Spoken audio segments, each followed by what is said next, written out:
You mentioned that you're learning something kind of new for you, this piece by Gulda. Yeah. And we're sitting here talking about the tools and the language and the vocabulary. So it's not completely unknown, but um, it's not as known as some, like you mentioned, like Beethoven, the sonata. So Yeah. where do you go to build up? How do you start a piece like that?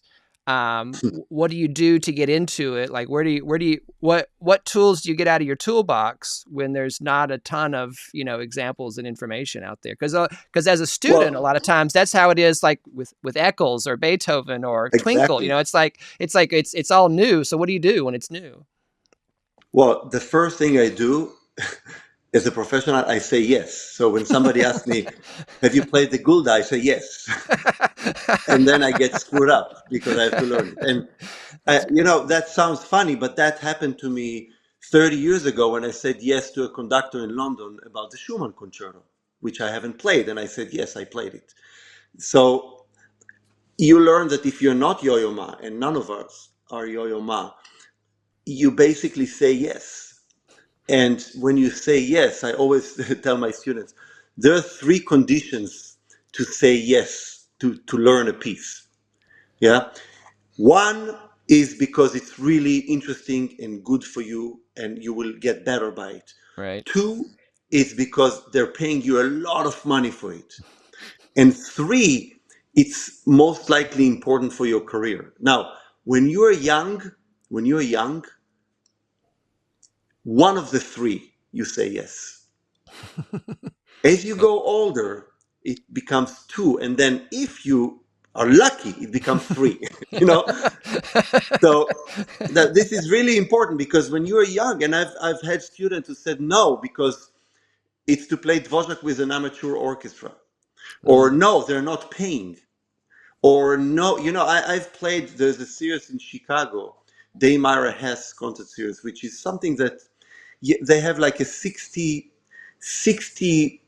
people wait list that are waiting to play. It used to be every Wednesday. I don't even know now how it works, but Oh, wow. basically they would pay you and you'll break even just going there to play, but to have a Right. live broadcast, you get a hotel room. I learned, I played 15, 20 times there when I was young, every Right. year.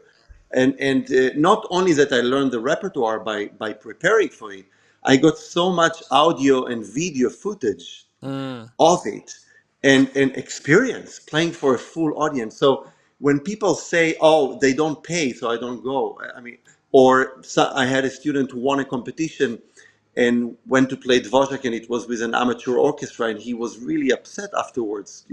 I couldn't believe how bad they played.